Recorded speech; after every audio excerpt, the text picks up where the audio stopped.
Okay, so what are buffers, class? Basically, they are compounds or mixtures of compounds that by their presence in a solution resist changes in pH upon the addition of small quantities of acid or alkali. Now, basically, class, what do buffers do? Okay, para saan ba ang mga buffers natin? Ang buffers, class, ginagamit natin yan para hindi agad-agad magbago ang pH ng isang solution. So, the resistance to pH, it resists changes to pH, and it's usually done by a combination of a weak acid and its conjugate base, or a weak base together with its conjugate acid. Okay, so that's how we create buffers. Now, usually, class, the efficacy naman of buffers can be assessed using buffer capacity. Okay, which is another computation na discuss natin mamaya. Now, how do buffers work? So basically, class, there's an equilibrium between acids and bases. Now, here's an example, class, of an acetate buffer. Ang maganda dito kasi, class, sa mga buffers natin, okay, is that, again, mainly they resist changes to pH. Let's say, for example, in this acetate buffer, okay, meron tayong acetate buffer dito, ito yung tsura niya. So, class, looking at this, say, for example, if more hydrogen ion is added to the solution, okay, it will simply shift the equilibrium to the left, absorbing excess amounts of hydrogen ions so that the H ions remains unchanged, basically. Okay, so what happens here?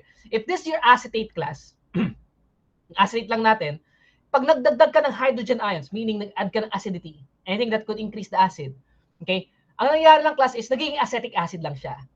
Okay, which is this one. It's acetic acid. Alright? So, class, the more hydrogen ions I add, okay, ang nangyayari is nagiging acetic acid lang siya. So, which again, class, prevents too much release of hydrogen ions. Now, what about kung nawawalan ka ng hydrogen ion, meaning nag-add ka ng base? Okay? Then what happens, class, is the equation moves to the left, to the right, where it becomes acetate. Right? So it becomes more of an acetate to keep the pH constant. Okay, so basically, class, yun lang nangyayari sa isang buffer. Either mag-move siya to the right or to the left. Okay, in this case, either kung acetate buffer to, magiging acetate siya or acetic acid lang. Okay, and that process, class, keeps the pH constant.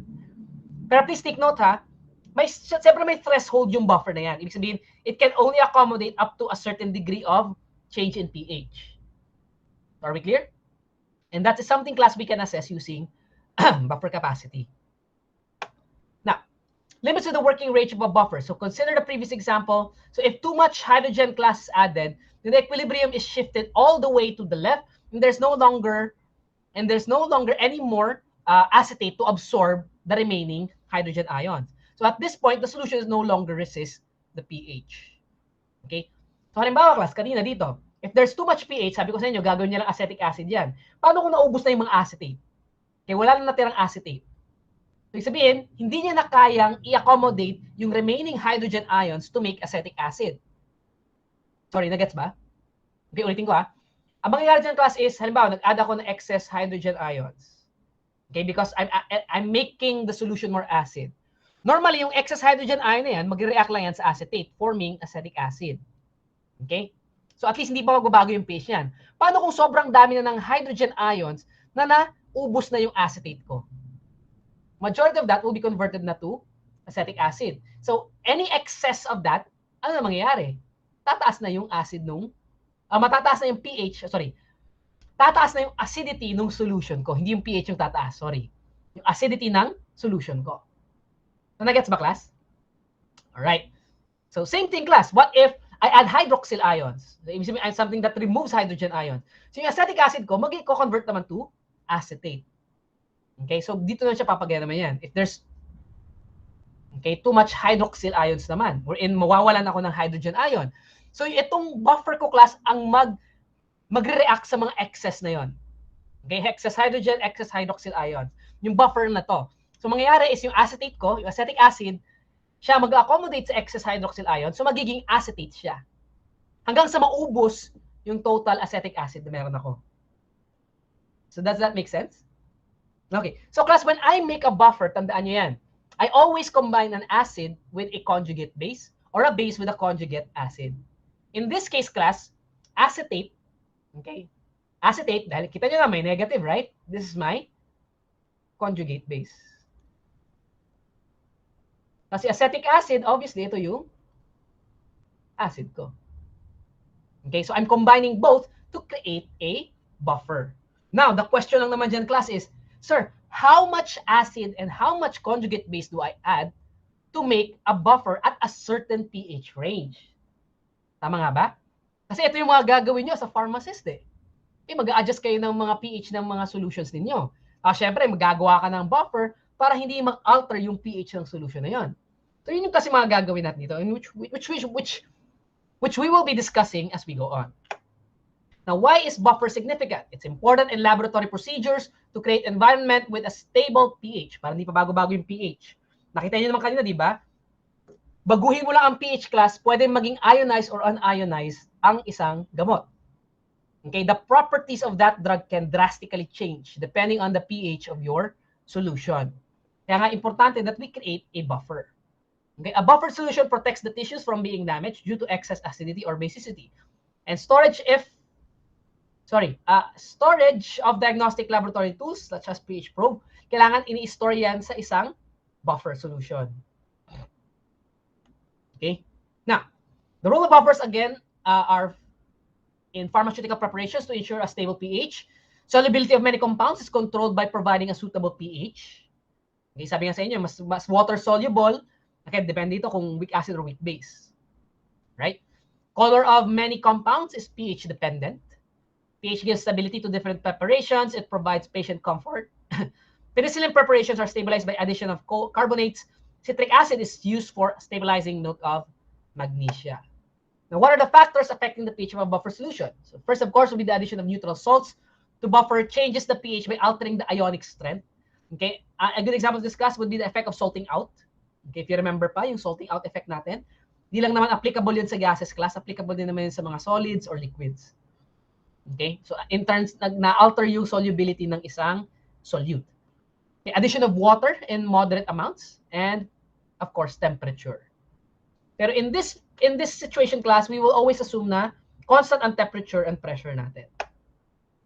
So the buffer equation class that we use is the Henderson-Hasselbalch equation, which I have already showed to you a while ago. So again, class, magde-depend ang formula kung weak acid or weak base ang gagamitin ko. Pero basically, yun pa rin naman yun.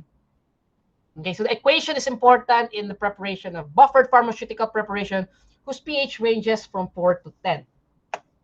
For a weak acid class, ito lang naman ang formula. So if you remember, kanina ang sabi ko sa inyo dito, for weak acid, its pH is equal to pKa plus log ionized over unionized. Tapos pag weak base naman, same thing. Okay, iba lang yung ratio niya between unionized over ionized. Right? For a weak acid class, ang mangyayari lang is, instead na ionized, sabi natin, ilalagay natin is conjugate base. Okay, over an acid. Okay. Okay? So meaning class, ano yung concentration ng conjugate base at saka ano yung concentration ng conjugate acid? All of this class can affect what will be the final pH of your buffer solution. So are we clear? Kung anong pH ang gusto mong i-maintain. Alright? And then same goes with weak bases. So ito naman, sabi nga natin, this is base over conjugate acid. Okay? Okay. Let's try this one class. Calculate the pH of a buffer solution made from 0.20 mole per liter of acetic acid and 0.5 moles per liter of acetate. The acid dissociation constant, Ka, of acetic acid is 1.8 times 10 to the negative 5. Alright? So yun yung Ka natin. Now, let's first write our given. Okay? Obviously, class, sino dito ang acid ko? Si acetate or si acetic acid? Acetic acid. Okay, si acetic acid yun. So therefore, class, ang concentration ng acid ko would be equal to 0.5 mole per liter. Oh, Kian. Ba't nawala siya? Okay, 0.5 mole per liter. Now, ang concentration naman ng aking conjugate base would be acetate. Ay, joke, baliktad. Kita mo? 0.2 pala to dapat. 0.2 moles per liter. Tapos 0.5 mole per liter naman si acetate ko. Okay? So it's conjugate base. Right? So what else do I have here? I have Ka, which is equal to 1.8 times 10 to the negative 5. Okay? Ang required ko dito, class, would be to compute for pH, which is unknown. So, ang solution natin is, first and foremost, ano ba yung formula ko? pH would be equal to pKa plus log. So, sanay talaga ako sa ionized over unionized. Okay? Conjugate base over acid. Okay? Bakit itong ginamit ko? Kasi alam ko acetic acid to. So, obviously, this is a weak acid, right? It's gonna be weak acid. So, yung formula ng weak acid ang gagamitin natin. So, may pKa na ba ako? Do I have a pKa now? Okay. So, right now, I don't. Why? Anong meron ako? Meron akong Ka. Okay? I only have the acid dissociation constant, ay the pKa. So, to get pKa, sabi nga natin, negative log Ka. Ang Ka ko, which is 1.85. 1.8 times 10 to the negative 5. Negative log, 1.8 exponent negative 5. We get 4.74. Tama? Did you guys get the same answer? Tama, pKa? Okay. Thanks. 4.74 plus log. Ano ang concentration ng aking conjugate base? It's 0.5. Over ang concentration ng aking acid, which is 0.2. It's 4.74 plus 0.5 divided by 0.2 equals log. Answer equals 0.3979 plus 4.74, get 5.1379.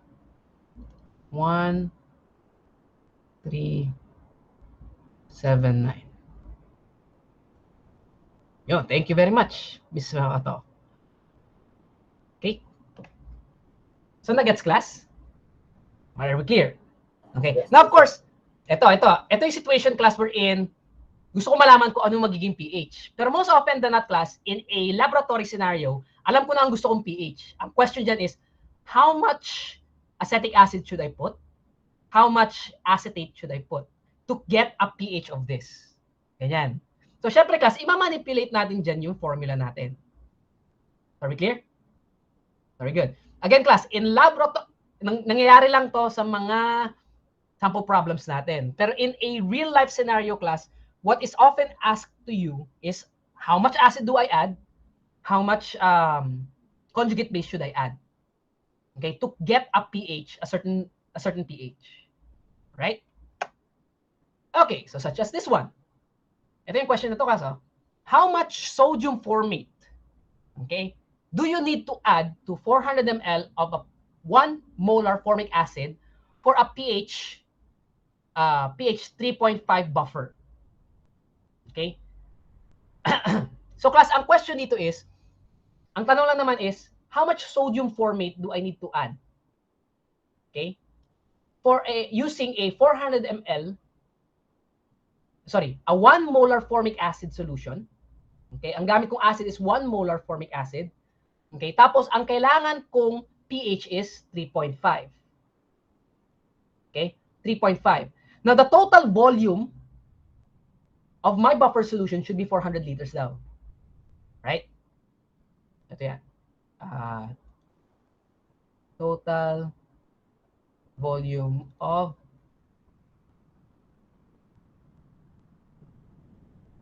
buffer solution. Okay? Does this make sense? Okay, ulitin ko class ha. Ang sabi lang dito is, okay, gagamit ako ng 1 molar formic acid. Okay? At least given yung kanyang di ba? Given ang kanyang concentration. So tapos ang sabi niya dito is, ang gagawin kong total volume ng buffer solution ko is 400 ml. Normally kasi ikaw magde-decide dito. Okay, you'll be the one deciding on this one. Right? Tapos usually ang acid mo, depende kung ano available acids, tapos mag-adjust ka na lang sa iyong buffer or vice versa, depende kung ano yung mga available na chemicals meron ka. Okay? Pero ang importante dito, class, is alam mo kung ano ang tawag ito, ang ang pH na desired mo. And in this case, my desired pH is 3.5. Let's first write our given. So, ang desired pH ko would be 3.5. May Ka ako ng aking formic acid, which is 1.77 times 10 to the negative 4. Meron ako ng concentration ng acid, right? Which is 1 molar. Ang formic acid ko. Okay? Ano pa ba meron ko dito? Total volume. Total volume ng aking buffer solution. Usually kasi ikaw nagde-decide dito ha, depende kung gaano karami ang kailangan mo. Pwede kang maglagay dito ng 1 liter. Okay? Kahit 10 litro. Gusto mo 10 galon, pwede rin. Okay, again, depende sa iyo to. Depende sa kailangan mo for experiments. Halimbawa, class, when I do experiments before, nagpa-prepare ako 10 liters kasi ginagamit namin yung buffer solution na yun eh. Okay, so sila magko-compute kung gaano karaming acid, gaano karaming conjugate base ang gagamitin nila. So, total volume, halimbawa, nagtitipid lang tayo, 400 ml. Pero class, yun yung buffer solution na gagamitin nila until the end of semester. I-ref mo lang naman yun eh, stable naman siya eh. As long as you place it in a refrigerator. The total volume is 400 ml. Required ko, okay, weight of sodium formate equals unknown. How much sodium formate do I need to add? Kasi in solid form to sodium formate class is in powder form. So I have to get it in in terms of weight. So of course, as kailangan ko in liquid form, I can always use my density to adjust it back to volume. Okay, pero sodium formate class is a powder form. So in grams ko siya ikukunin. So therefore, ang solution ko dito would be, okay, so ang gagamitin ko palang formula here would be pH, pKa plus log conjugate base over acid. Concentration of the conjugate base over acid.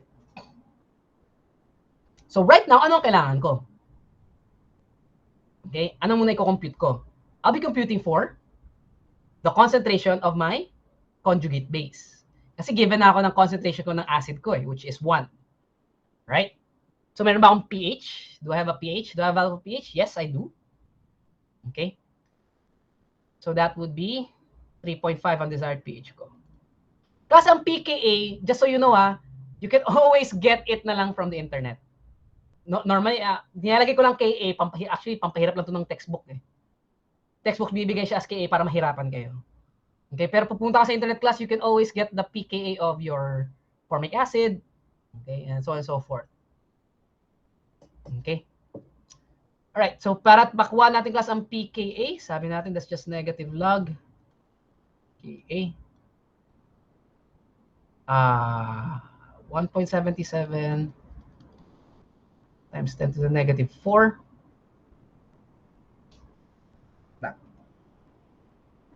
1.77 exponent negative 4.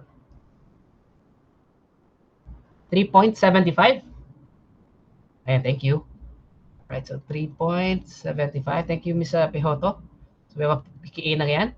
So 3.75 plus log.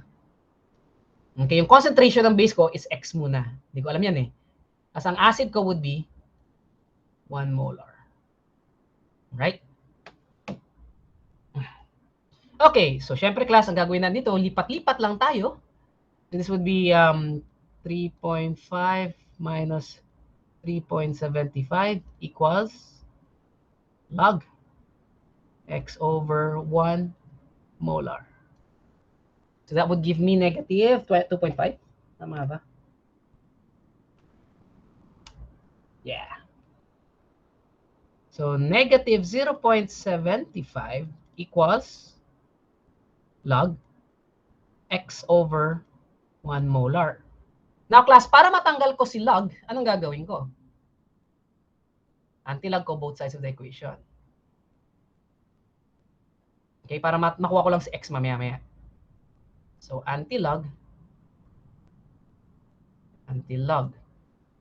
Okay? So, cancel to. So, mangyayari is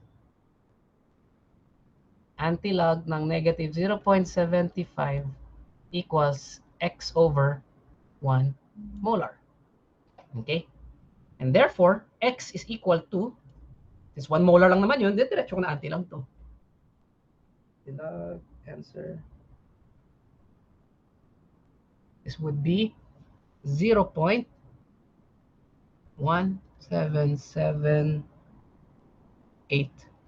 molar. Okay? Yun yung para sa conjugate base ko. Now, class, please take note that this is in molars pa. Okay? Tama nga bang ano ko? Are we good so far? Sir, ano po Ay, sorry. dapat yan? Negative Ay! 0.25. Ba't 75 ang nilagay ko? Sorry. Ano ba yan? Kita nyo? Buti na lang napansin nyo. Uh-oh. Wait, may nagsagot na eh. Yan. Oo nga. 0.25. Which? Ba't nga ba 0.75 na sulat ko? Kaya mag-ingat kayo sa pagpindot. Alright? Buti na napansin nyo. Wait. Erase muna natin to. Okay. Okay, ulit. Antilag ulit. Negative 0.25. 0.56 pala. 5623 molars. Okay? Are we good so far? Alright. So class, molar pa lang to. Hindi pa tayo tapos kasi ang sabi natin, kailangan natin is in weight. Right? Now remember class, what's the formula for molarity? Sabi natin, molarity is moles over liter of solution. Correct? Okay. So right now, class, ang gagawin ko is kunin ko muna si moles. That be molar times liter of solution. Now, class, ang solution ko is 400 ml, which is equivalent to 0.4 liters. Hindi ko na papakita yung conversion, ha? Okay. So, therefore, 0.5623 times 0.4 times 0.4, that would give me 0.2249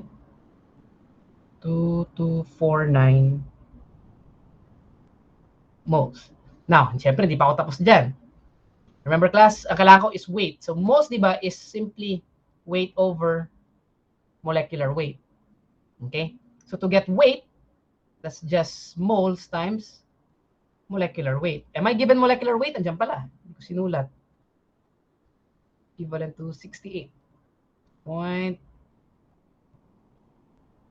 gram per mole. Alright, so 0.2249 times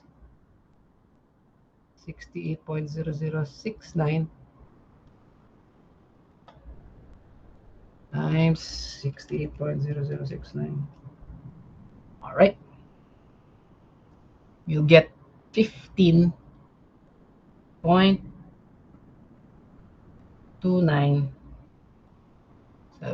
grams. Or 15.3 grams basically. Baka nagkatalo lang sa rounding off. Hindi, pero close enough. Okay na yan. So are we good? Are we clear? So ibig sabihin, class, how much conjugate base ang gagamitin ko to create a 400 ml solution? So I'll just be adding 15.3 grams of my sodium formate as the conjugate base. Okay? So are we good? Tapos kasi ang gagawin mo dyan, add enough 1 molar formic acid until you make 400 ml solution. So are we clear? Very good. Actually, mas madali ito kung parehong acid, parehong liquid ang iyong conjugate base at saka acid. Pero okay lang din naman. Basta ilagay mo siya sa isang graduated cylinder, halimbawa. Okay? Tapos maglagay ka dyan ng 1 molar formic acid. Okay? Huwag mong pupunuin ha. Halimbawa, kalahati lang mo. Tapos ibuhos mo yung 15.3 grams ng sodium formate. Tunawin mo muna. Then add enough until you make 400 ml formic acid. Then the pH of that class would most likely be 3.5. Okay? And it's already a buffer. It's going to resist pH changes. It's going to keep its pH at 3.5. Are we good? Okay. So, of course, class, for you to check kung tama ba nagawa mong solution, gagamit ka ng pH meter. Alright? Very good. Now, syempre, class, do we get the same pH all the time? Based on my experience, class, ang hirap makuha yun, not unless I really get clean chemicals, as in yung fresh from the box. Minsan kasi contaminated na yung mga chemicals. Halimbawa, yung spatula sa sodium bicarbonate, ginamit para sa formic acid. So, contaminated na yung formic acid. Alright? Kaya nagkakaproblema tayo sa mga ganun minsan. Based on my experience, pero we do get that naman. So, minsan ginagawa namin dyan, dahil 3.5 na kunwari, kailangan 3.5, nakuha kunwari is 3. Okay, 3 yung pH. Alam mo ginagawa ko dyan, class? Add kami drop per drop ng ng either conjugate base or acid ko. Halimbawa, since kung 3.3 lang yung pH ko, kailangan ko 3.5. So, mag-add ako ng conjugate base doon. Paunti-unti yan. Tapos nakakabit lang yan sa pH meter. Titingnan ko kung gaano kataami ang increase as time goes by.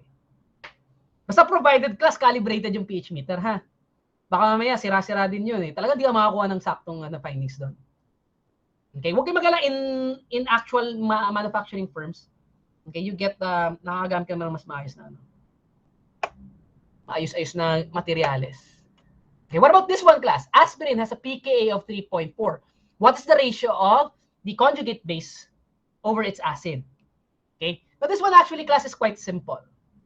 Right? Diba sabi natin, class, ang formula for pH, again, weak acid lang muna ginagamit natin. Majority naman of our drugs are weak acid. Okay, would be pKa plus log, okay, conjugate base over acid. Okay?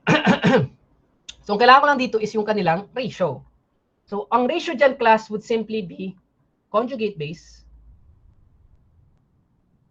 over acid is equal to the antilog of pH minus pKa. Alright? Now, para sa blood,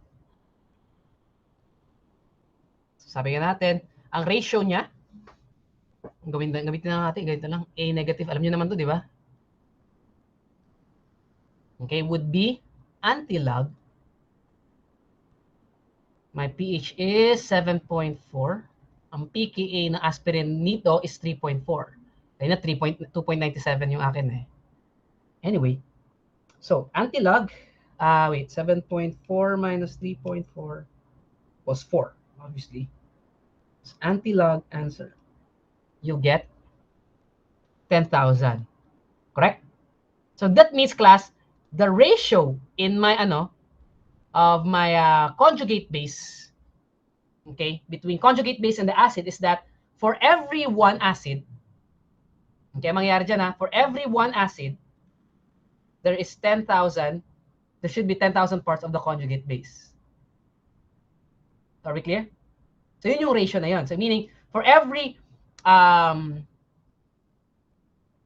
every one acid, there is 10,000 conjugate base. Wala lang masasabing iba dun. Yun naman yun. That's the ratio. Okay, that will be the ratio between the two. Okay? Actually, class, yung ratio na to, ang pwede natin gamitin para malaman kung ang gamot mo will exist mostly in its ionized or unionized state. Okay, let's say, for example, class, in this case, aspirin, pKa 3.4, sabi natin, in blood, it will exist primarily in its conjugate base form. 10,000 times, okay, for every one part of your acid, of your aspirin, in its acid form. So meaning, it's going to exist mostly in its ionized state. Okay? So, halimbawa, class, binigyan ko ng weight si aspirin. Kunwari lang naman. Si aspirin, kunwari, aspirin here is 300 milligrams.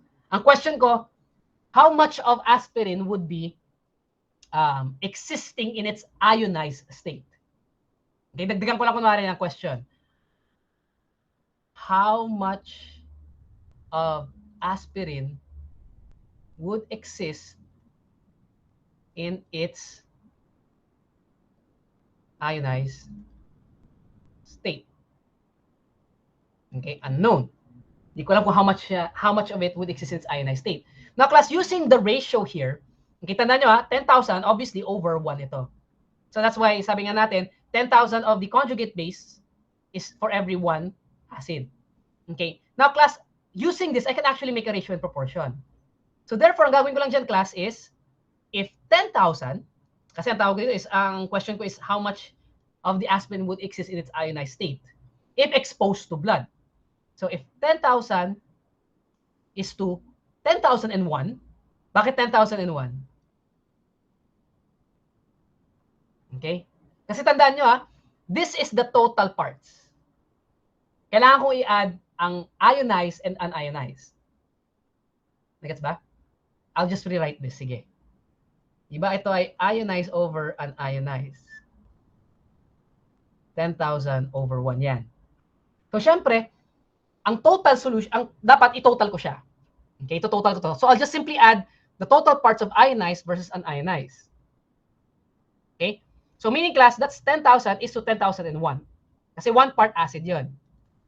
So, therefore, how many parts of the aspirin would remain ionized if I am using 300 milligrams? So, ang sagot lang naman dyan, class, would be 300 times 10,000 divided divided by 10,001. Okay. So, meaning class, 299.97 milligrams of aspirin will exist in its ionized state. And only 0.03 milligrams will be unionized. Okay? So are we good? Nagets ko paano ko nakuha yung 0.03? You just subtract that to 300. Okay? Kasi ito yung ionized. Okay? So, ibig sabihin, class, 299.97 milligrams of the aspirin will most likely exist in its ionized water-soluble form if they are in the blood. And malaki ang possibility, I'm not saying it will, but pero malaki ang possibility na ma-excrete si aspirin. Make sense? Okay. So, do the same thing, class, for stomach naman. So, instead of 7.4, palitan natin ng 1.4. Okay. So, A negative over HA equals anti-log 1.4 minus 3.4. 1.4 minus, 1.4 minus 3.4, negative 2. Anti-log answer, 1 over 100. Okay? So, ako binigyan na kasi ako ng fraction dito. So, that's 1 over 100. Okay. So, what does this tell you, class? Okay? What does this tell you? Alright? Ang answer then is 1 over 100. So, meaning, for every 1 conjugate base, there is 100 acids. Okay? So, what does this tell me? Okay? So, right now, class, it's telling me that my drug, aspirin, will exist primarily in its unionized state kapag na-expose siya sa GI mucosa, which has a pH of 1.4. Okay? So, meaning, if I expose my aspirin here, okay, ulit natin, 300 milligrams, gamitin natin ulit. So, how much would be unionized? Ionized na lang. Okay, so if 1 is to 101, then X is to 300. And that would give me, I hope na-gets yung bakit 101 to Inad ko yung proportional. So 300 divided by 101. 2.97 milligrams would be ionized. So therefore, 300 minus answer, okay, 297.03 milligrams would be unionized. And this one is ready for absorption.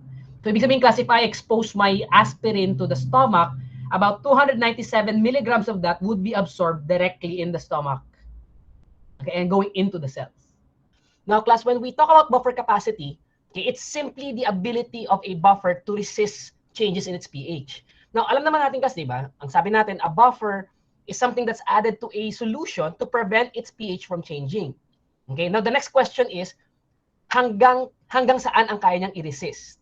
Okay, how much pH change can it resist before a drastic change in pH occurs? Now, normally, class, what we do there, okay, to determine that amount of change would be to compute for the buffer's buffer capacity. So sabi nga dito, buffer capacity is of a buffer solution is a measure of its magnitude of its resistance to change in the pH on an addition of an acid or a base.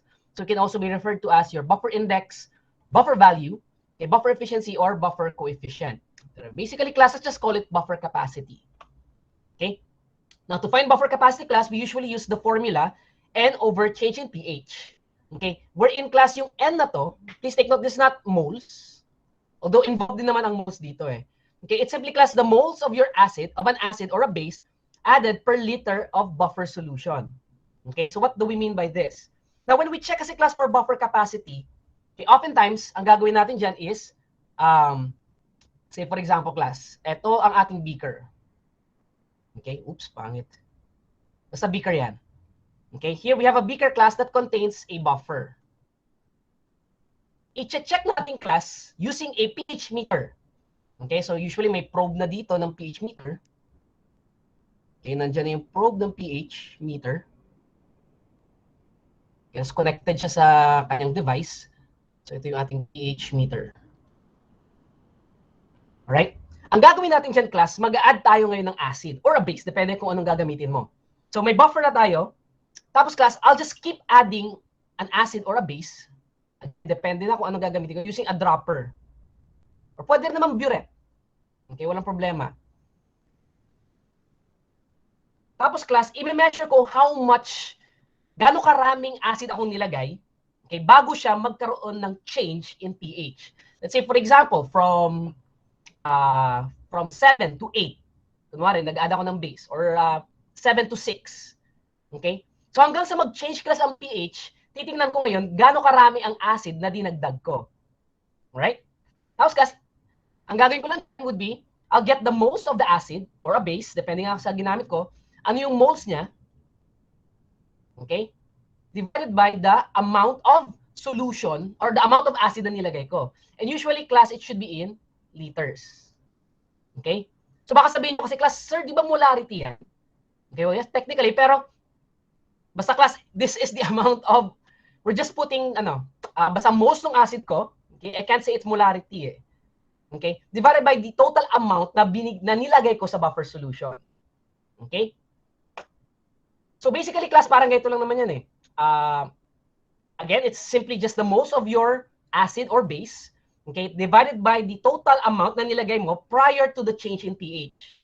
Tapos kasi yung change in pH, obviously, would be kung ano yung original pH, tapos nung naglagay ka ng acid, total amount, how much change happened. Alright? So let me give you an example, class. Okay, suppose you want the buffer capacity of a certain buffer. Okay, so what you did was you added 5 ml, 5 ml of 0.15 molar hydrochloric acid into a 30 ml buffer solution. Okay? 30 ml buffer solution. Now, the buffer capacity would be given as this one. So you compute now, class, for the moles of your hydrochloric acid added to the buffer, then divided by the volume of the buffer you actually use. Okay? Ay, sorry pala. Ano pala to?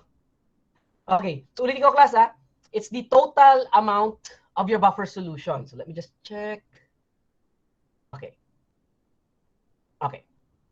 Tama ba? So ito kasi yung solution natin dyan. So ang gagawin lang natin, class, would be first, get the moles. Okay? Kukunin natin yung mole ng ating hydrochloric acid. Tapos class, sorry ang sinabi ko nga pala kanina is dito would be the amount of acid added. Sorry, it should be the amount of buffer solution that we use. Okay, sorry. So na pala nakasulat, I am so sorry. Okay, buti lang mababawi ko pa at naka-record naman tayo. Okay, so it's the buffer of your solution. So now class, bakit kailangan ko tong total amount of hydrochloric acid na dinagdag ko? It's simply class for us to be able to get the moles of your acid. So halimbawa, okay, since we're given molarity, alam naman natin molarity is moles over liter of solution. Okay, so if I want to get moles, cross multiply, mangyayari dyan would be mole equals molarity times liter of solution. This time, class, yung acid na ginamit ko. Okay? So now, class, ang molarity ko for my acid would be 0.15 molars. So multiply ko to the amount of acid I added. Okay, in this case, class, how much acid did I add? I added 5 ml. Okay? So 5 ml ang ilalagay ko dito. So 5 ml. Pero again, it should be in liters. So this is technically, okay, dito ko nalagay yung conversion ko, 1 ml over, 1 liter over 1,000 ml. Okay? So that would give me, so 0.15 times, wait, 5 by 1,000 times 0.15. So ang moles ko would be 7.5 times 10 to the negative 4 gram per mole. Tama. Ay, ano ba yan? Di, mole pala to, sorry. Molecular weight ang gram per mole. Okay, let me just use an eraser here. Okay. So we have now our moles. Okay, no acid.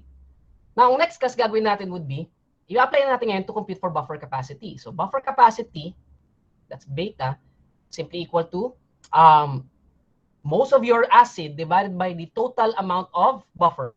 Okay, in this case, class, ang total amount ng buffer natin is 30 ml. Okay? So that's 7.5 times 10 to the negative 4 over 30 ml. Okay? All over a change in pH. So how much of the pH was changed? So in this problem, class, makikita natin, the pH changed now from 6.73 to 6.15. Right? So therefore, class, para makuha ko yung change in pH na yan, it's simply 6.73 minus 6.15. Okay? So we're just going to get the change in pH. Now, class, you might be wondering, sir, paano kung tumaas halimbawa yung pH? Kasi gumamit ako ng base. Okay lang din naman, class, basta remember, the change in pH shows an absolute value. Ibig sabihin, it's always a positive. Alright? So in this case, we're using an acid to check for buffer capacity. So therefore, nagkaroon ng reduction in pH.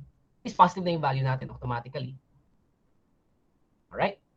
So 7.5 times 10 to the negative 4 divided by 30. Unahin ko muna to. So that's 2.5 times 10 to the negative 5 all over 6.75 minus 6.15. 6.75 minus 6.15, you get 0.6. So 2.5 exponent negative 5 divided by 0.6. Parang sumobra ako Dapat 0.043 lang to. Saan ako nagkamali? Okay, wait lang. Sir, tingin ko po Yes. dun po sa sa 30 ml. Dapat po siguro Ay, naka-reduce. liters! Thank you so much. Okay? Sige po, So sir. doon nga ako nagkamali. Oh my God, I forgot nga pala liters to. See? Kasi ako nagsulat ng given ko. Okay, sa kamadali ko. Right? So thank you very much, Espejoto. Yun class Again, take it from me, always write your given. Okay, this should have been 0.03 liters. 7.5 exponent negative 4 divided by answer. We get 0.025.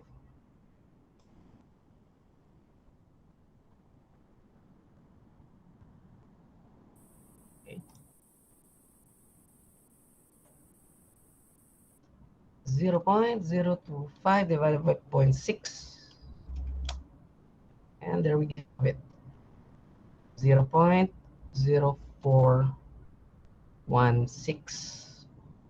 Okay, 0.04. Yun na naman yun. Okay? Or in this case, 0.04 mole per liter of pH. Okay? So therefore, class, the buffer capacity of our sample buffer here would be 0.04 mole per liter pH. Okay? So ibig sabihin, class, this is the amount of change na kaya niyang gawin depende per mole, okay, or the molarity. Right? Per mole, ang total amount na kayang i-change based sa concentration na ito. Okay? Or the amount it can resist. Okay? So, ibig sabihin, class, for every concentration, yung mole per liter natin, okay, ito yung corresponding pH na kaya niyang i-resist. Change pH. It's only 0.04. Right? So, of course, class, if I'm looking at this right now, okay, so 0.04 pH lang kaya niyang resist for every molar. Okay, molar change in the concentration of an acid or a base.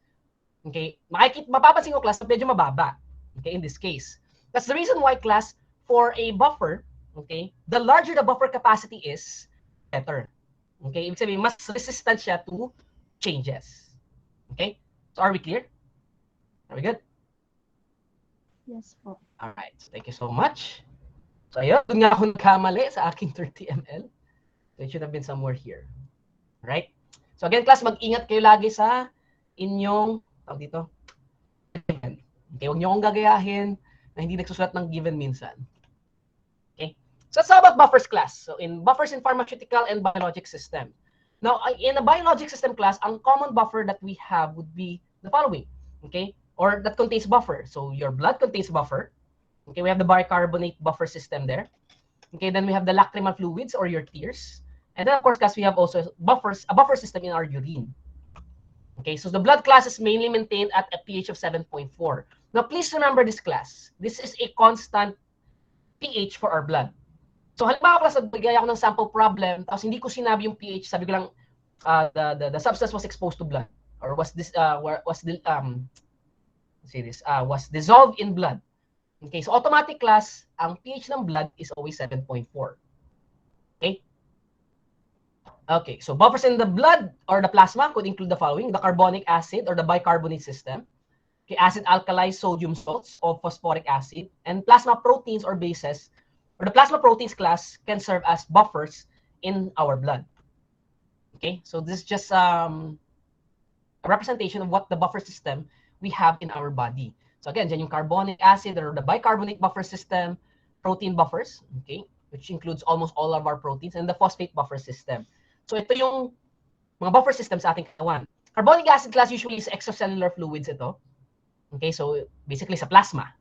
Okay, tapos ang sa loob naman ng cells natin, ang mga buffer system na meron tayo dyan would be the phosphate buffer, okay, and then your protein buffer in the intracellular fluids, okay, or within the cell. So within the cell, class, oftentimes we have the phosphate buffer system, the protein buffer system. Outside the cell, which includes the extracellular fluids, we have the carbonic acid bicarbonate buffer system. Okay, so the total buffer capacity of blood is 0.028. Okay, and the pH of the blood in diabetic coma is alleged to drop as low as 6.8. Okay, the buffer capacity in physiologic pH range is usually between 7 to 7.8. So the sweet spot, class, is 7.4.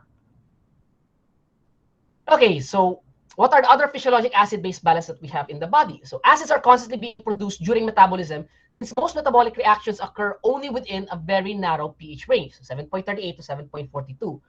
And the body utilizes several efficient buffer systems. But just so you know, class, one of the things, class, that causes our body to become acidic is when we start to accumulate carbon dioxide. So just so you know, class, carbon dioxide is acidic. Kaya nga, class, kapag ikaw ay tumigil sa paghinga, halimbawa, nag-stop ang breathing mo, okay, nire-resuscitate ka ngayon sa ospital. Say, for example, nasa ospital ka, tumigil ang paghinga mo, class, ang gagawin sa iyo would usually be, bibigyan ka ng sodium bicarbonate fast drip. Na bakit ka bibigyan ng sodium bicarbonate? Dahil hindi ka humihinga, tendency is you tend to accumulate carbon dioxide inside the body. So the more carbon dioxide you accumulate inside the body, that's going to increase your bodily pH. It leads to what we call as metabolic or respiratory acidosis. Okay, naging acidic ngayon yung katawan mo. So kaya class, ang ginagawa ng mga doctors habang nire-resuscitate ka, okay, binibigyan ka ngayon ng fast ng sodium bicarbonate. Right? Oftentimes class, sodium bicarbonate is part of the E-cart. I don't know if you're familiar with this, E-cart. E-cart sa isang hospital. An E-cart class contains epinephrine, atropine, yun nga, sodium bicarbonate, okay? And other things class na kailangan nating meds kapag when we are resuscitating somebody. Okay? So, ayun. Same thing class. Halimbawa, pag nag-hyperventilate ka, okay, when you're hyperventilating, diba, halimbawa, anxious ka, okay, tendency class, you're releasing too much naman, too much carbon dioxide. So what happens now is, nagkakaroon ka naman ng alkalosis, respiratory alkalosis sa loob ng katawan mo. Oftentimes, class, if someone is hyperventilating, ano ang first aid na pinapagawa natin? Put a paper bag. Okay, di ba? Mag-paper bag ka. Bakit paper bag? Para class, every time nag-exhale siya, pag nag-re-inhale siya, binabalik niya lang yung carbon dioxide na nilalabas niya. The excess carbon dioxide na nilalabas niya. Okay, to prevent, again, respiratory alkalosis. Okay? Okay, lacrimal fluids has great degree of yes. Ayun, from my own experience po, madalas po. Okay. So when you hyperventilate, usually that's a sign of anxiety. Okay, pwede or pagod. Pwede kung pagod. Okay, basta lagi naka-paper bag ka. Para ibalik lang yung excess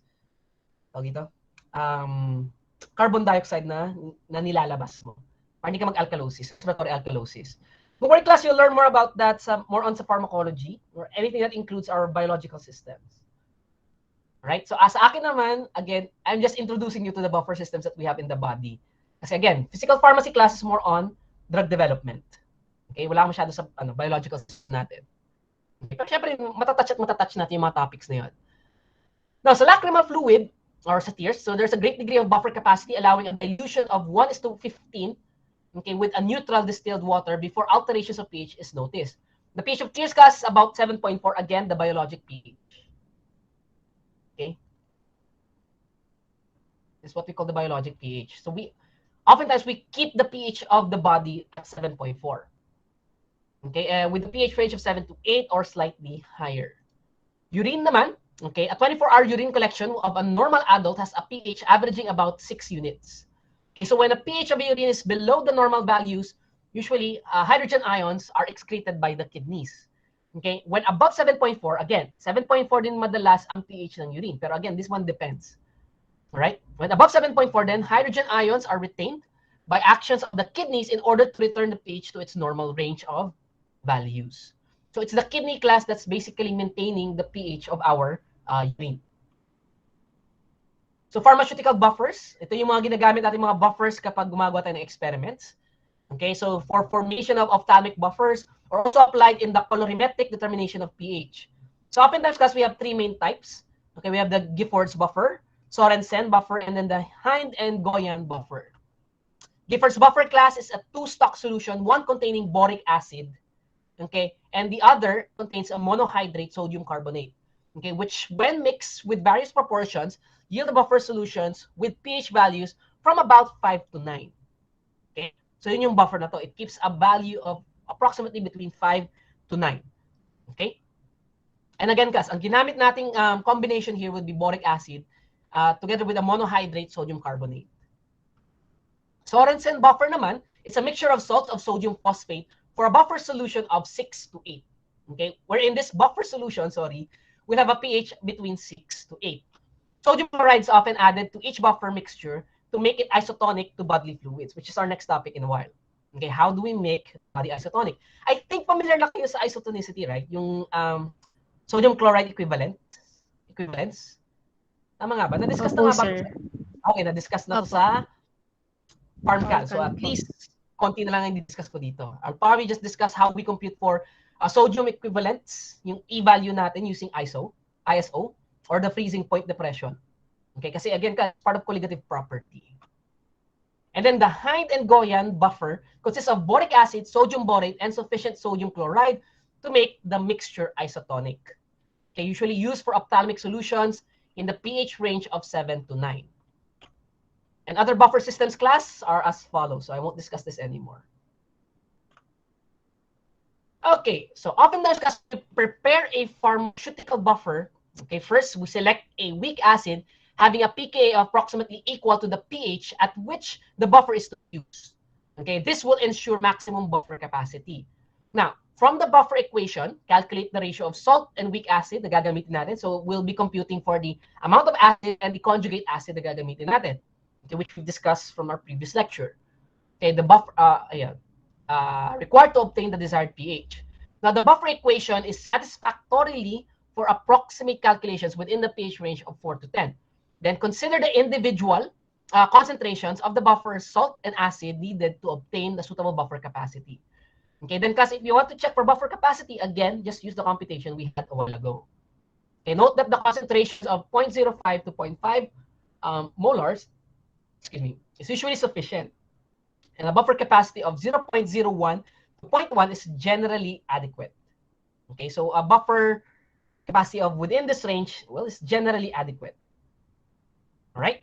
Pero again, class, the higher the buffer capacity, well, basically the better. Then consider the availability of chemicals, sterility of the final solution, stability of the drug, and the buffer on aging, cost of materials, and freedom from toxicity. Determine the pH and buffer capacity of the completed buffer solution using a reliable pH meter. Okay, again, class, your pH meter should always be calibrated. Okay? Should always be calibrated.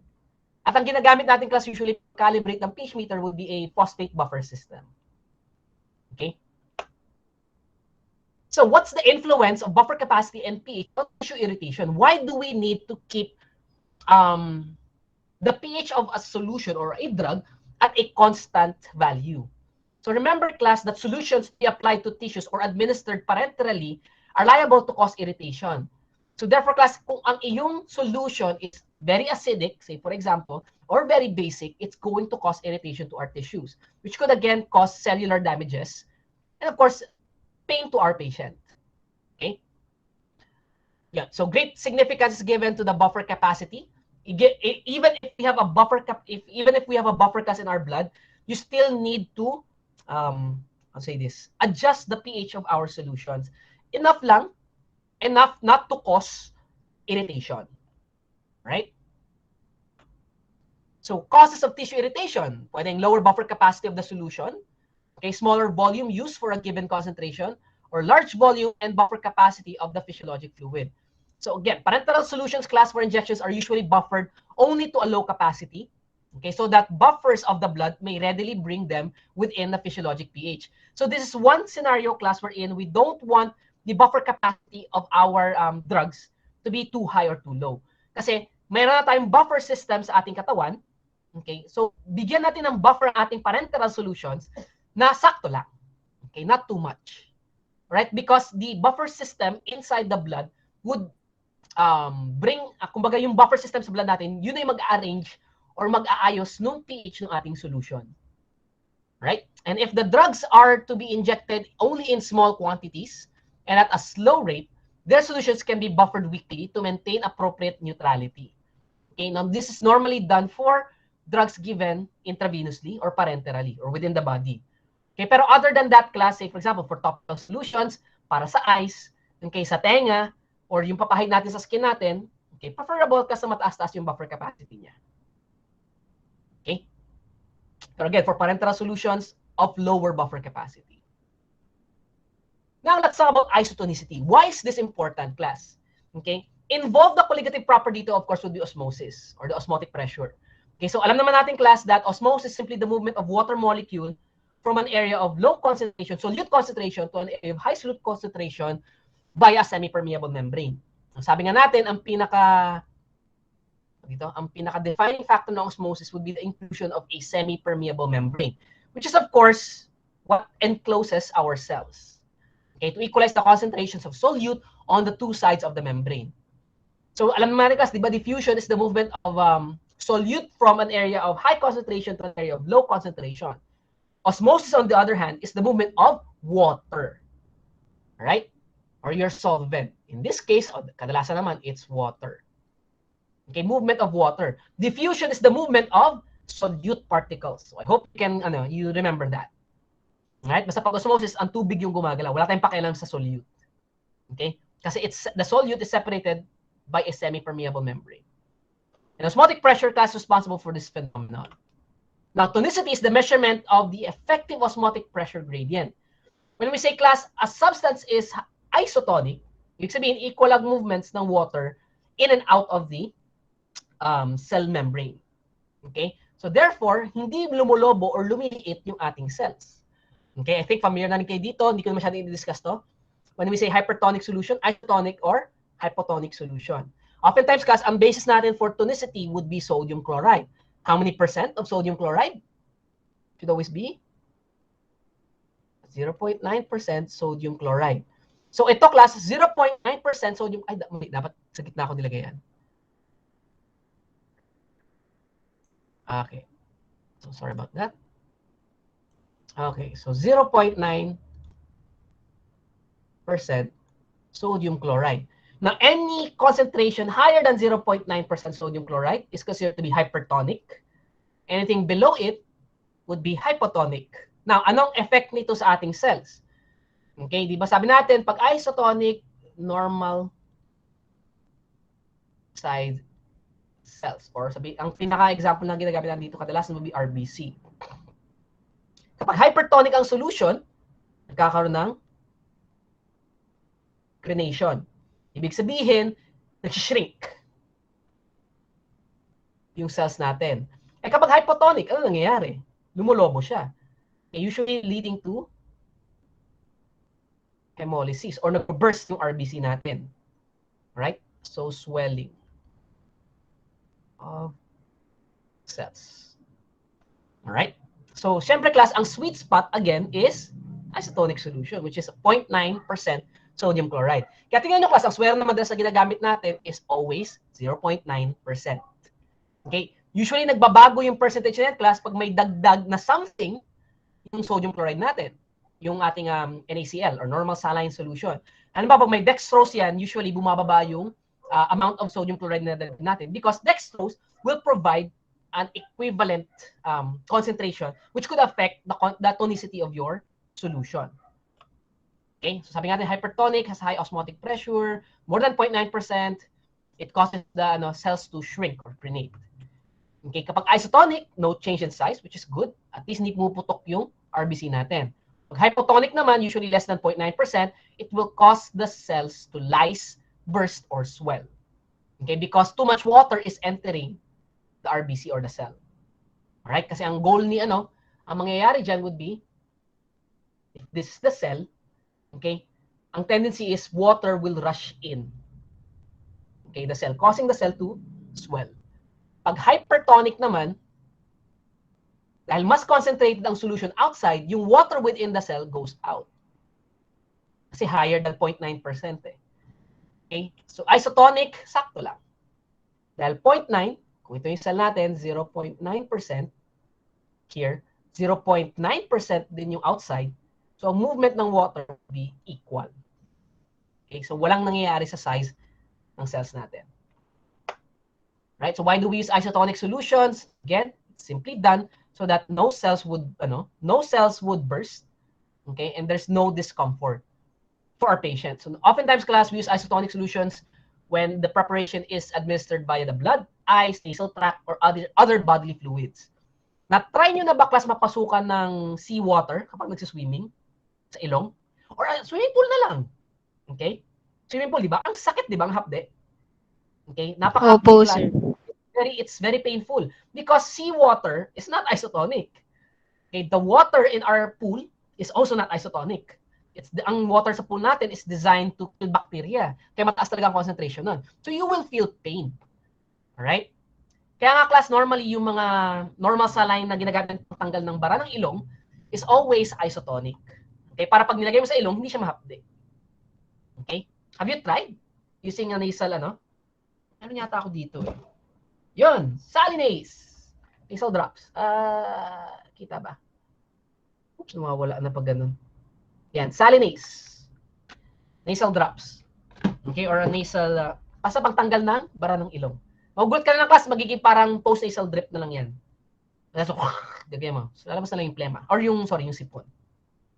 Sa tenga, okay. So, pwede rin, tama. Dapat kailangan isotonic din yun kahit paano.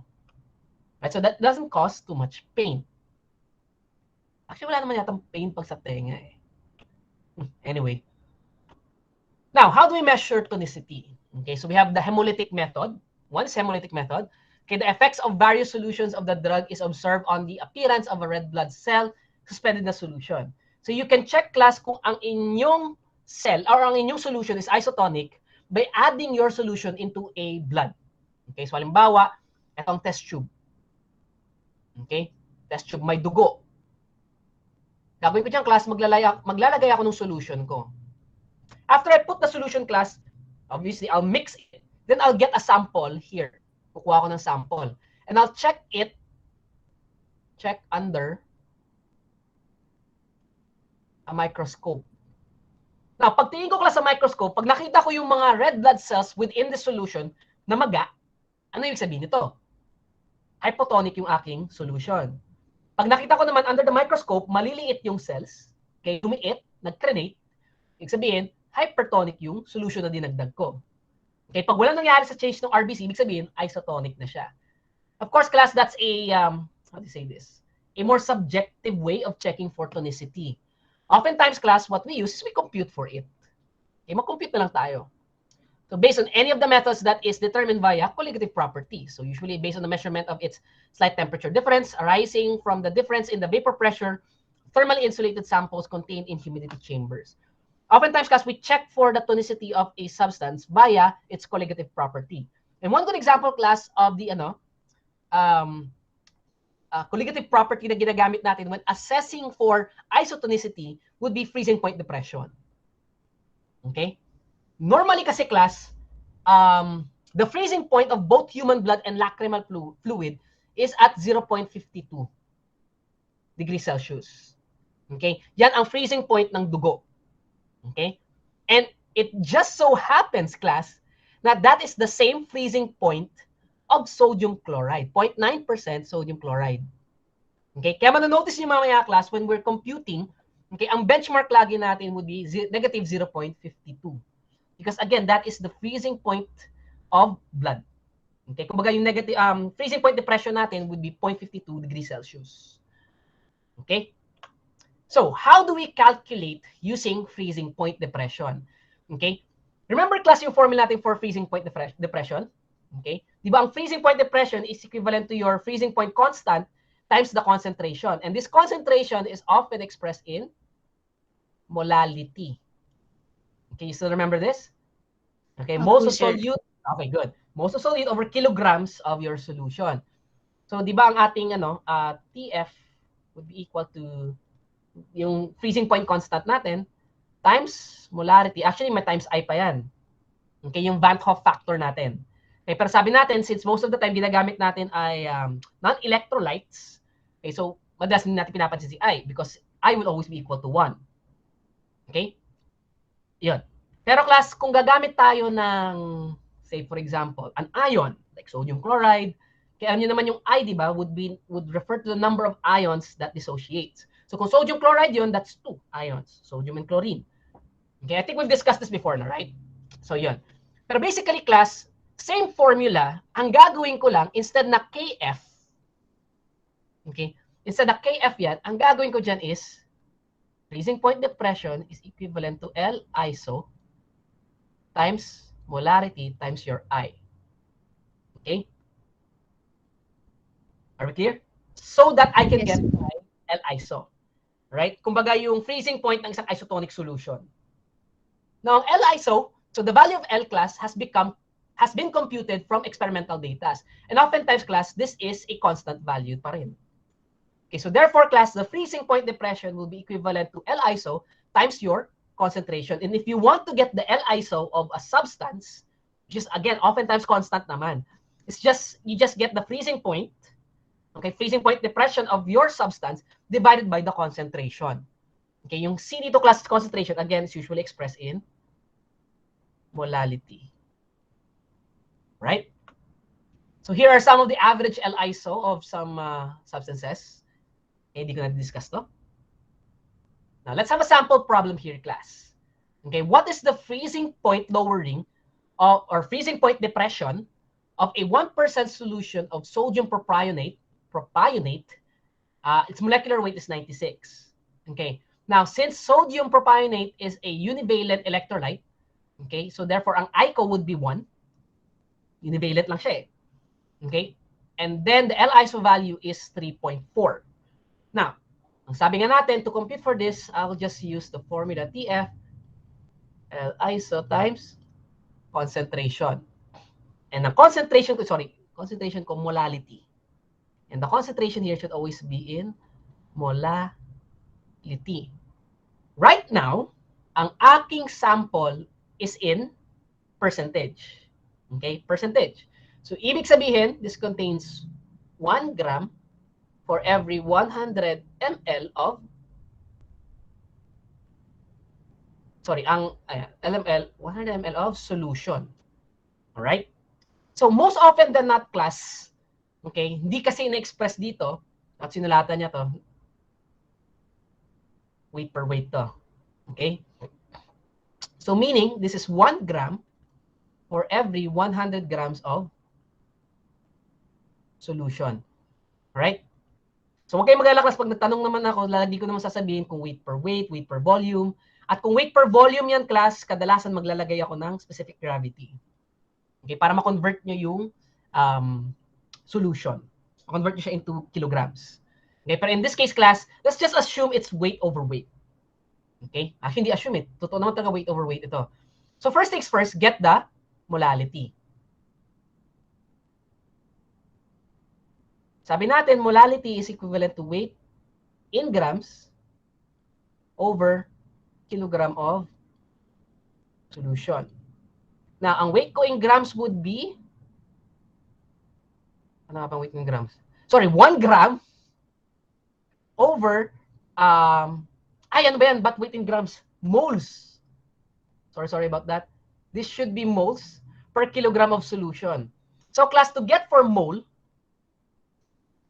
okay, weight over molecular weight. So, ang current weight natin is 1 gram. Okay, tapos, ang molecular weight natin is 96 gram per mole. So, cancel. 1 divided by 96 give us 0.01 na lang. Complete ko na 0.0104 mole. Okay?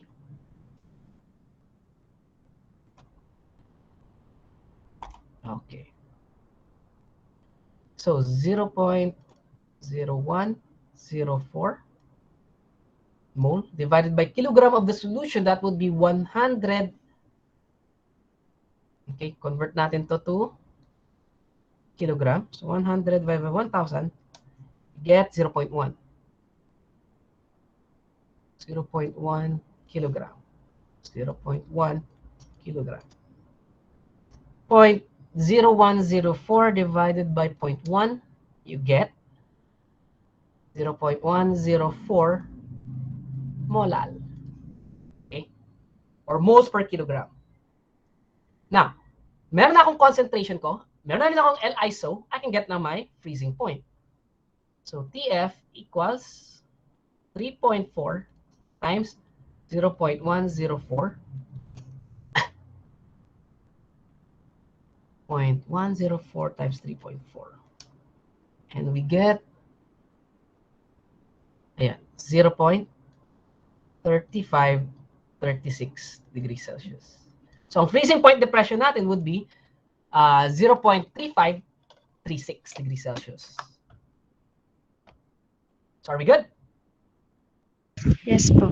Right. So, madali lang naman siya, class.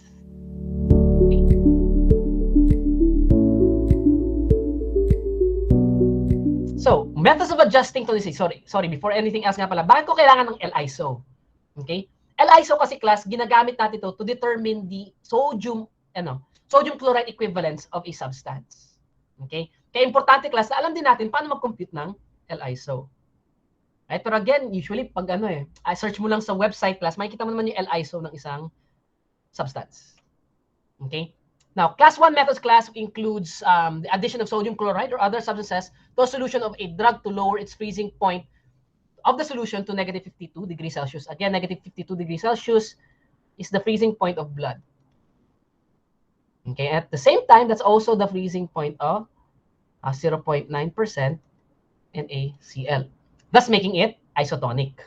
So kung class, we're using freezing point depression, or freezing point, using the freezing point class to know ano yung amount of solute na idadagdag ko to make it isotonic. Okay, so I hope that makes sense. Kasi alam niyo naman kasi, colligative property is how, say this, how the number of solutes can affect the property that you're dealing with. So either freezing point, boiling point, or osmotic pressure. Okay? So wag na to. So ang sinasabi lang dito, class, is kailangan natin i-consider yung Van Hoff factor. Okay, which is, of course, sabi nga, is a measure of the effects of a solute upon colligative properties. It's the ratio between the actual concentration of particles produced when the substance is dissolved and the concentration of a substance as calculated from its mass. Now, oftentimes, class, sabi natin ng Van Hoff, if it's a non-electrolyte, which is a lot easier, automatic 1 agad yan. So, example would be dextrose, glucose, mannitol, sucrose, so on and so forth. Okay, and Van Hoff factor will always be equal to 1. So, kumbaga, pag nilagay ko sa halimbawa si C6H12O6, glucose, okay, in a water, it's not going to dissociate into its ions. It remains the same.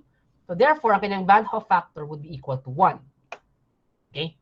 Now, for a strong electrolyte naman, usually it separates into ions. So, an example would be, a strong electrolyte would be salt, sodium chloride. So, if you put sodium chloride class in water, maghihiwalay ang sodium at saka chlorine. So, therefore, it separates into 2 ions. Okay, it's going to separate into 2 ions. So, therefore, you have the Van Hoff factor would be equal to 2. Okay? So, calcium chloride, halimbawa. Okay? Oftentimes, class, madali lang i-determine ito kasi tingnan mo lang yung, yung chemical formula niya. So, calcium chloride. Ilang calcium to? Isa. Ilang chloride ito? 2. So, therefore, 3 yung ions na magdi-dissociate. 1 molecule of calcium, 2 molecules of chlorine. So therefore, class, the Van Hoff factor for calcium chloride would be 3. Are we good? Okay. Yes, po. For weak electrolytes, on the other hand, class, it usually dissociates to a limited extent. Remember class, yung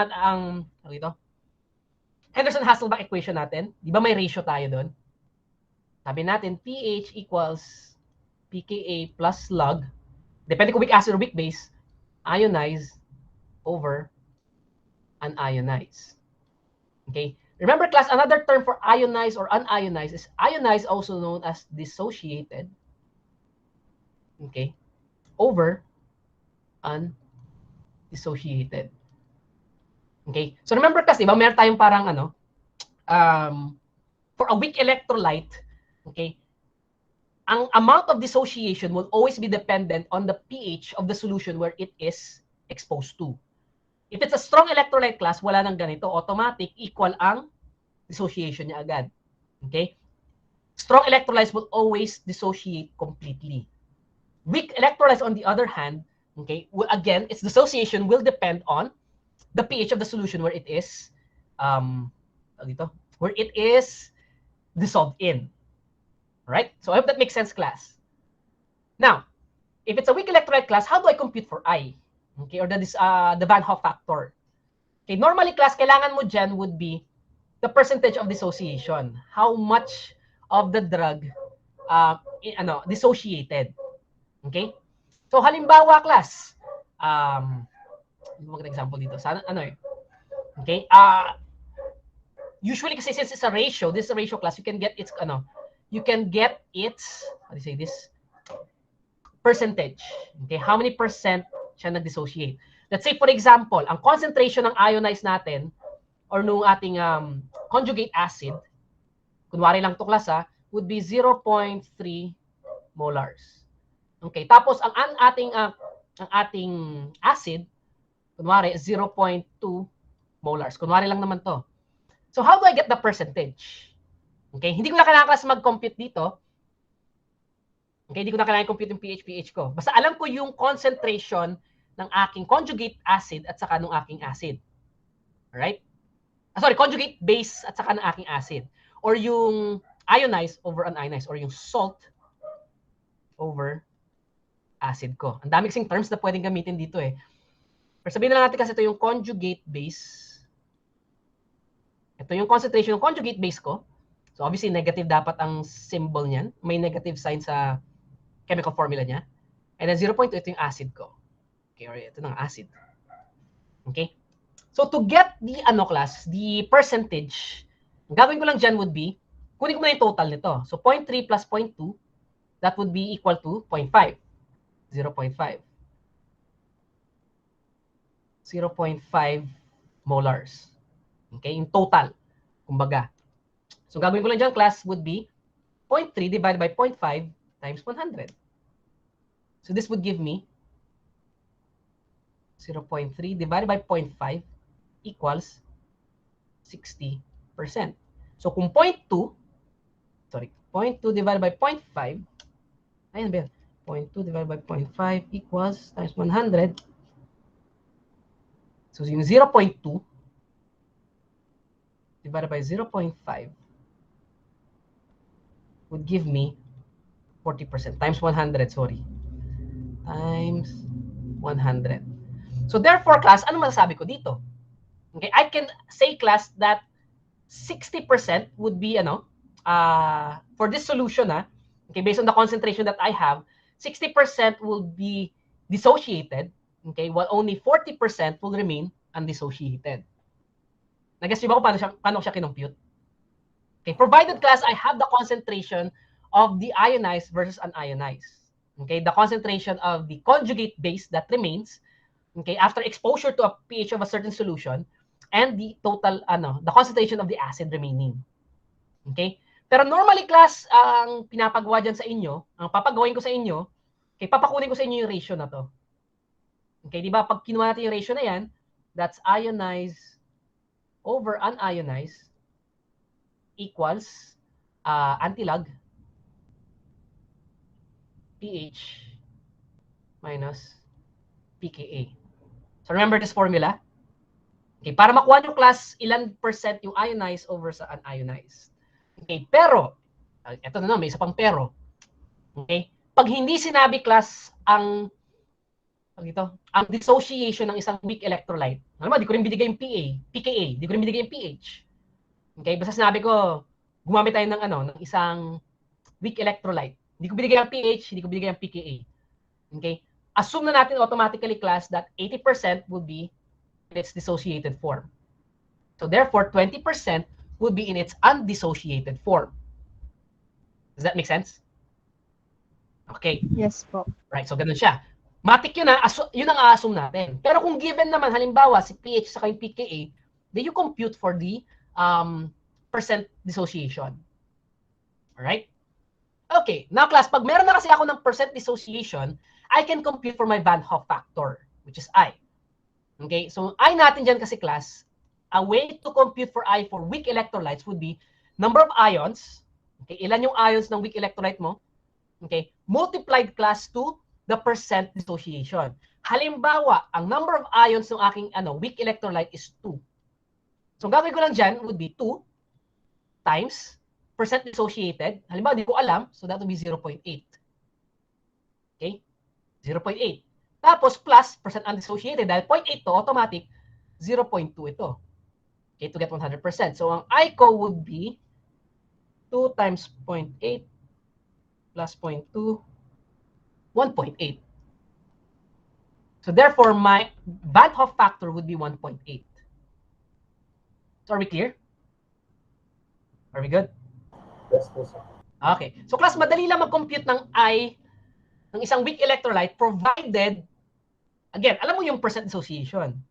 Okay? Pero kung hindi mo alam yung percent dissociation, class, or hindi given, okay, again, ang assumption na lang is 0.8. Okay? Pero pag binigay sa inyo ang pH sa pKa, obviously, okay, you have to compute for the ratio of ionized over unionized. For a weak acid, ganyan yung position niyan. Pero kung weak base yan, that's unionized over ionized. Okay, based on the Henderson-Hasselbalch equation. Right? Another formula naman, class, for I will be the moles of particles from solute over moles of solute dissolved. Okay, pero anyway, I still prefer, class, to use this kind of this formula here. Okay, when we want to compute for I. Pero again, ang lagi ko naman sinasabi sa inyo, class, kadalasan binibigay ko na yan. Ayoko nang magpakahirap pa. Pero gusto ko malaman nyo, pwede natin i-compute. Right? One thing I want you guys to remember is that we can compute for the I. Are we good?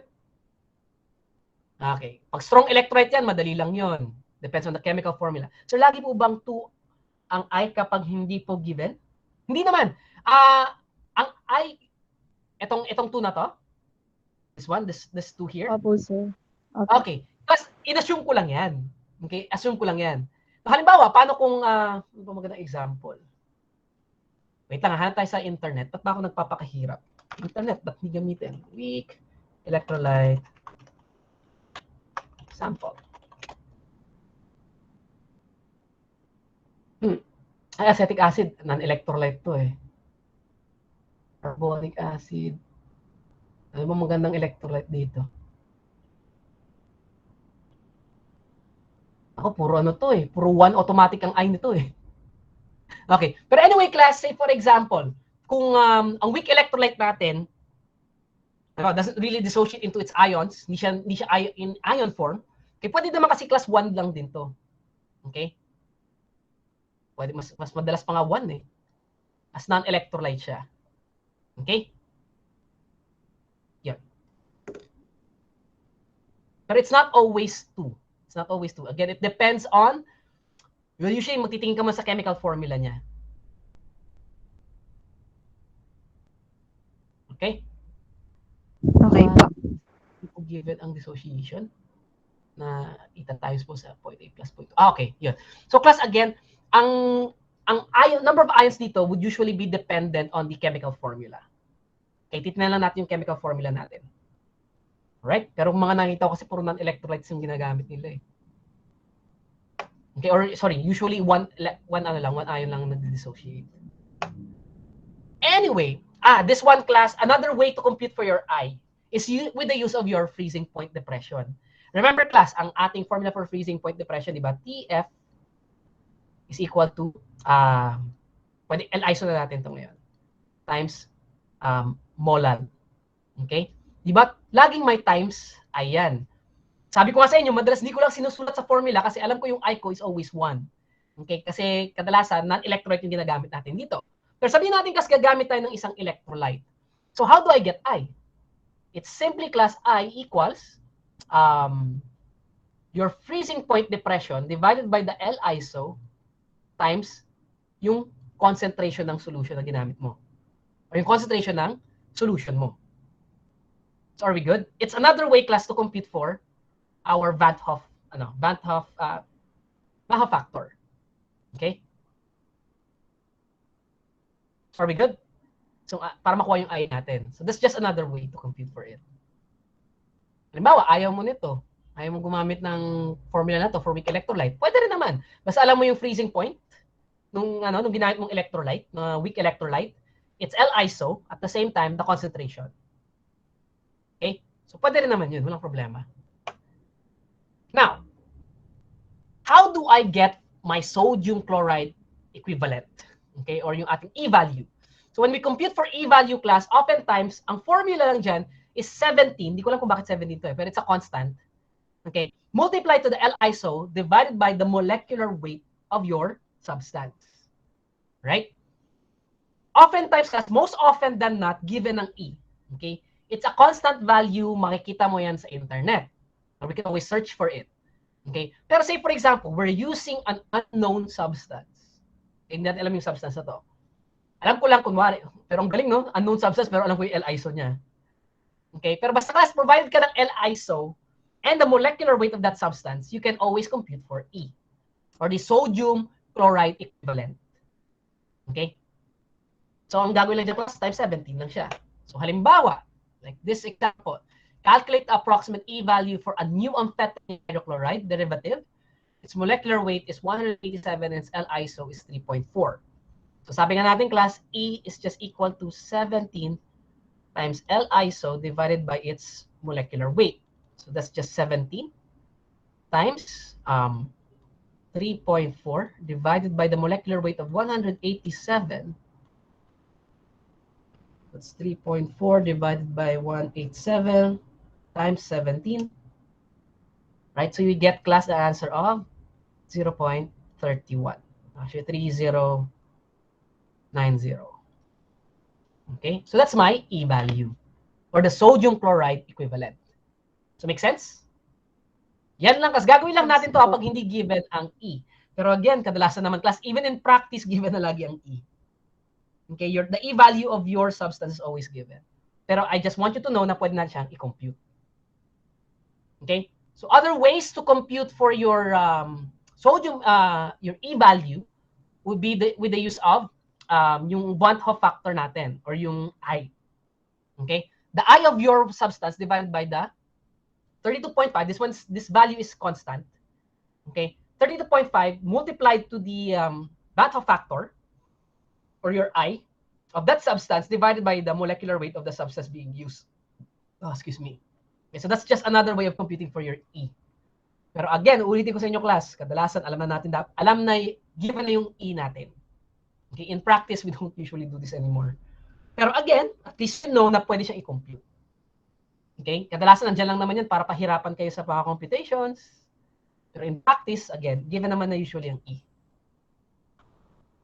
Alright, so how do I compute class? How do I make a solution isotonic?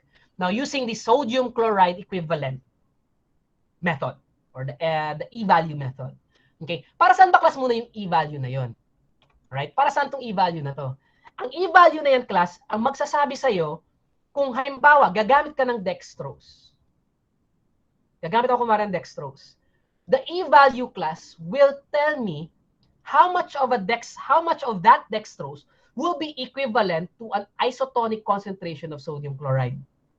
Okay? Naget ba? Or how much ang value niya in terms of sodium chloride. Okay? Yung kanyang colligative property. Okay? Yung dextrose kasi class, tandaan natin, ano bang isotonic solution? An isotonic solution is 0.9% sodium chloride. Okay? Sodium chloride lang ba ang pwede kong gamitin to make a solution isotonic? No. I can use many solutes to make it isotonic. Yun nga lang, kailangan ang mga solute na gagamitin ko would give me a concentration that's equivalent to 0.9% of sodium chloride to make it isotonic. Nagets ba?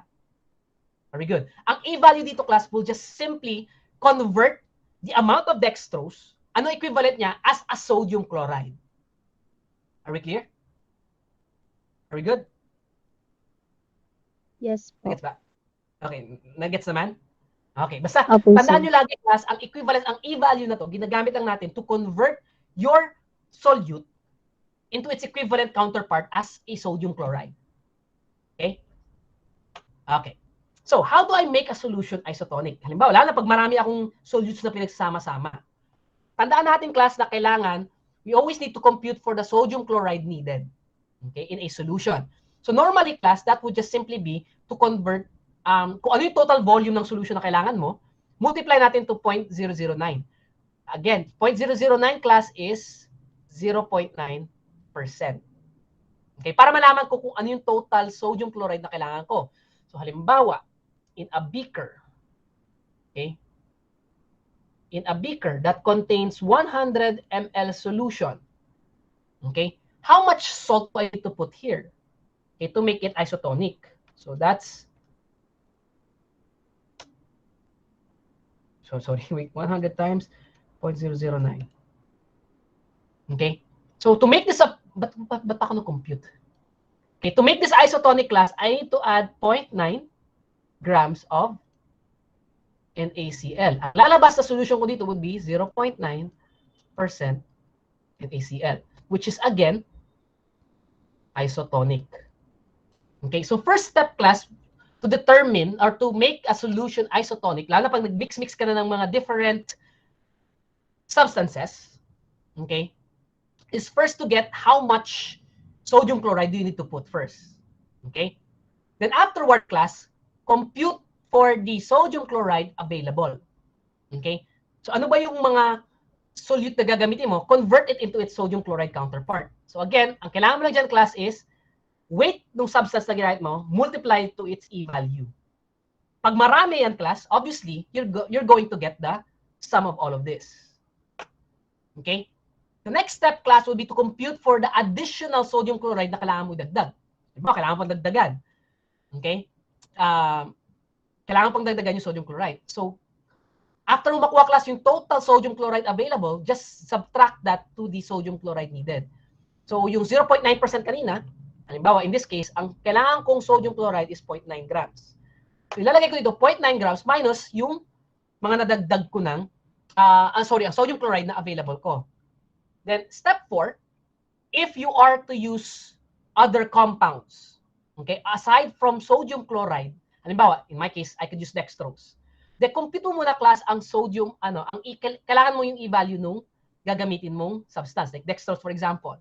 Ang gagawin lang natin dyan would be sodium chloride to be added, okay, divided by the e-value. Alright? Let me give an example. Mahirap kasing, mahirap tong isabihin lang isa-isa na ganun nang hindi ko kayo pinapakitaan ng sample problem. Okay, in this case, class, pansinin nyo ha, how many dextrose should be used in compounding the prescription? In this scenario, class, I'm not going to use sodium chloride to make the solution isotonic. What I'm going to use is instead dextrose. Right? So put that into mind. Now, let's compute muna. So sabi natin, first things first, how much sodium chloride do I need to add to my solution to make it isotonic? In this case kasi, class, sabi dito, rose water add to make a total volume of 50 ml. Okay, 50 ml ang kailangan kong mabunong or mabuong solution. So first step 1, get the sodium chloride needed. So paano makuha yun? Sabi nga natin, that's just 50 ml times 0.009. So 50 times 0.009. Ang kailangan ko would be 0.45 grams of NaCl to make the solution isotonic. Correct? Okay. Ngayon, convert natin yung mga substances na to, ephedrine and chlorobutanol, into its sodium chloride counterpart. Okay, how do I do that? Simple. In grams to, dapat just multiply it to your E value. So second step, okay, get the NaCl equivalent of the solutes to be added. Right? So ang dadagdag ko mga solute would be ephedrine and chlorobutanol. So 0.5 times 0.29. So a 0.5 grams of your 0.5 talaga, wait. 0.5 times 0.29. Okay, yun. So 0.5 grams of ephedrine, class, actually equivalent to 0.145 grams of sodium chloride, of salt. Okay? Tapos 0.25 grams of chlorobutanol times 0.18 would be equivalent to 0.045 grams of salt. Now, class, gagawin ko ngayon kasi dextrose ang gagamitin ko pang buno or pang make, or gagamitin ko to make it isotonic. So, kunin ko muna yung summation nito kasi take note, hindi ko rin alam kung how much dextrose should I put. Alright? Right now, I don't know. So, dito muna tayo. So, get the summation of this. So, 0.045 plus 0.145 equals 0.19 grams. Right now, class, I have an equivalent of 0.19 grams of sodium chloride in the solution. Okay? Now, ang next na gagawin natin is, how much NaCl, or in this case, dextrose, should be added pa. Should be added to make the solution isotonic. Right? Kasi class 0.19 grams, isotonic na ba yun? Is that enough to make it isotonic? Again, ang requirement ko is 0.45 grams of equivalent salts. So therefore, to get that class, gagawin lang natin, 0.45 grams minus 0.19 grams.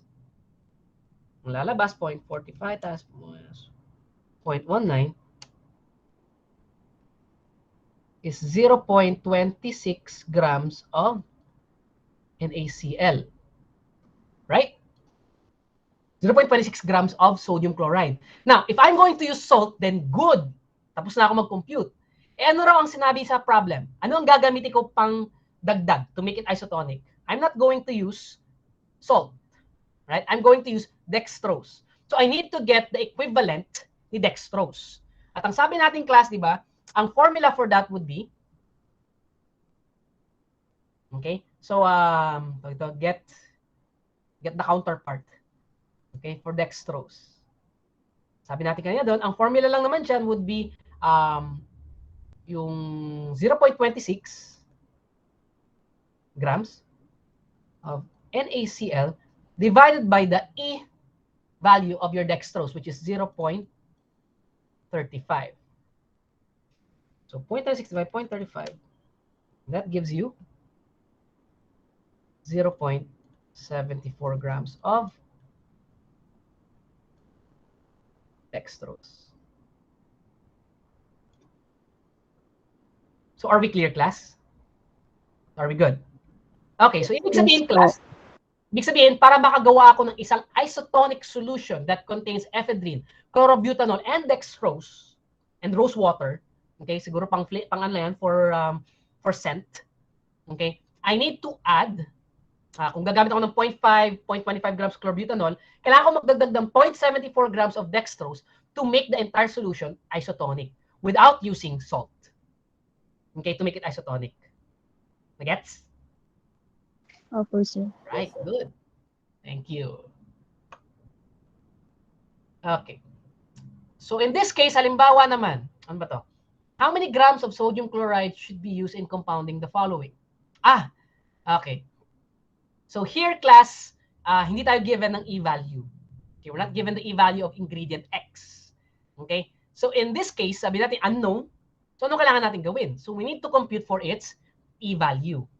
Okay? So in this case, mabait na yung problem. I think yung na-print out ko sa inyo is 30. Mali yun nasobra ng isang zero yun. That 3.0 yun eh.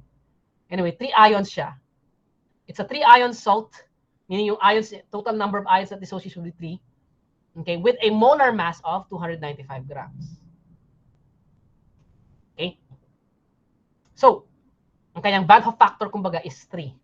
So, sabi natin kasi, when we compute for E-value, pwede tayong gumamit ng formula na to, which is 32.5 times I divided by molecular weight of the substance you're going to use. So, in this case, 32.5 times 3 divided by the molecular weight, which is 295. Grams per mole dapat to. Ano ba yan? Okay? Grams per mole. Yung molar mass niya eh. So that's 32.5 times 3 divided by 295. And we get 0.33. Okay? Yung E-value ko. Okay?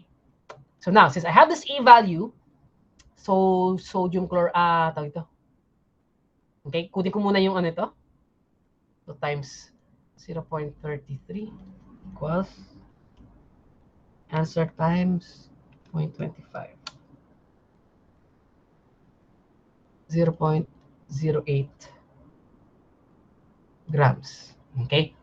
Now, balikan muna natin class yung first process natin. Get how much salt do I need? So 50 times 0.009, 0.45 grams. Okay? So now, second, sorry, naganda ko, nag-jump na ako. Okay, itong gagawin natin ito. Third, get the total amount of sodium chloride na kailangan ko idagdag.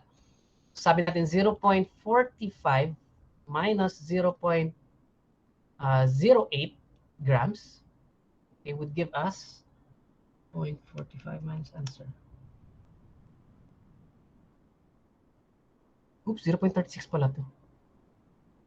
0.36 grams. 36.7 grams. Saan ako nagkamali? Wait, let me check. Or baka mali yung nakuha kong answer kanina. 32.5 times 3 divided by 295.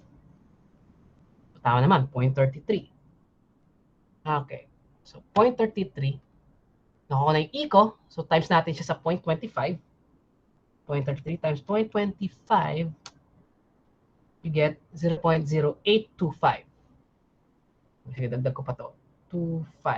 Mamaya, nagkamali lang ako sa aking pag-round off. So, 0.45 minus answer. Okay, joke lang. Same pa rin naman. Okay, so sorry. Mukhang mali yata ang pagkaka-compute ko dito kanina. So, you get class an answer of 0.3674. Now, this is the amount of sodium chloride to be added. Okay?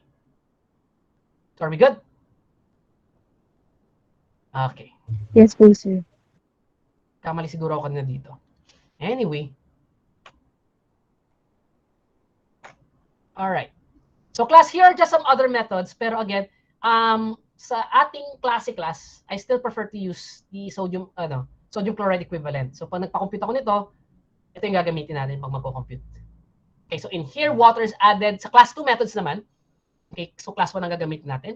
So in this one, water is added to the drug in sufficient amounts to form an isotonic solution. The proportion is then brought to its final volume with an isotonic buffered solution. And then we have next the White-Vincent method, okay, where V is simply equal to the volume of water, okay, times, yung weight ng yung substance times its E value times 111.1. Okay, wherein the 111.1 represents the volume in ml of an isotonic solution obtained by dissolving 1 gram of sodium chloride in water. Okay, so that's usually a constant value. Pero again, class, normally I don't usually ask my students to use this kind of Kasi in practice, gamit na gamit pa rin yung sodium equivalent, sodium chloride equivalent method. Okay, and then the Sproul's method is simply a simplification of White-Vincent method, wherein the weight of the drug is arbitrarily a fixed quantity for 1 fluid ounce of a 1% solution.